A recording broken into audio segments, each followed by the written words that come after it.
moving.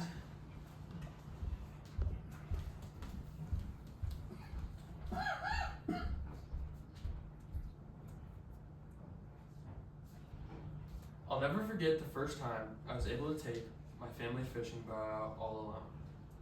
All I can remember was the excitement and nervousness I had all mixed into one. It all started on my 12th birthday. My family owned a lake home in Otter Tail County, Minnesota, known as Big Pelican Lake. This lake was almost 4,000 acres, which was intimidating for a 12-year-old, but meant there was an abundance of good fishing spots. While I had fished plenty of times with my friends and family, like I said, this trip would be different. It was just me, a fishing rod, and the lake. I had also gained my boater's safety license previous to this trip, so I was more than capable of driving the boat. But once again, no one to help me if something were to go wrong, and it might come as a shock to my audience, but up until this point, I had not crashed any vehicles. Now, I will recount the authentic details of this memorable day and the emotions that accompanied me, along with the life lessons earned. The day started with a sense of nervousness and excitement. I had began making all the preparations I would need for the trip. Earlier that morning, I had gone and gotten bait at the store along with gas for the boat. It was very important that I had everything. If I didn't, something could go wrong and I could end up far away, stranded from shore, or worse. I then moved everything I needed into the boat, such as rods, tackle boxes, life jackets, food, and other fishing supplies. After I had everything I needed to make sure the boat was ready for the journey, if it had gas, if the plug was put in, and unlock the lift so I could get the boat into the water. After all the preparations were complete, I was ready to drive the boat. I cranked the lift down, dropping the old boat into the water, and then hopped in. Now it's time to pull the motor started.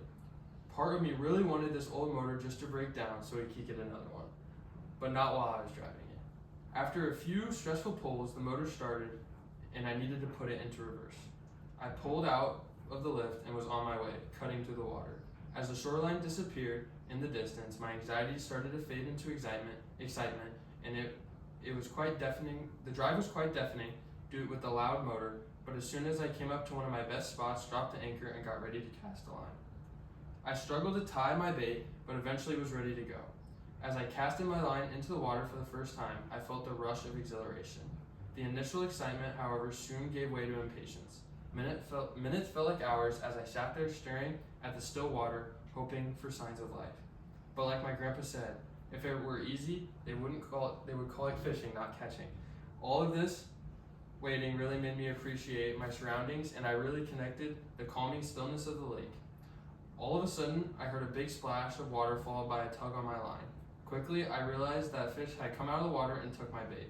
I immediately set the hook and started to reel in this fish. The water began to stir, and before I knew it, a fish broke the surface of the water. I had caught something. I proudly raised the fish into the boat, and not very gently, I ripped the hook out of its mouth and released it back to its home.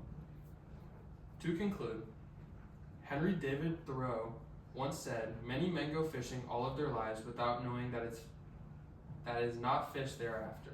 This powerful reminder to always appreciate the small moments in life like these. Preparing my trip, taking the boat out, catching my fish alone was a journey of self-discovery and taught many lessons of independence. I learned to be self-reliant and really embrace solitude and beautiful quiet lake.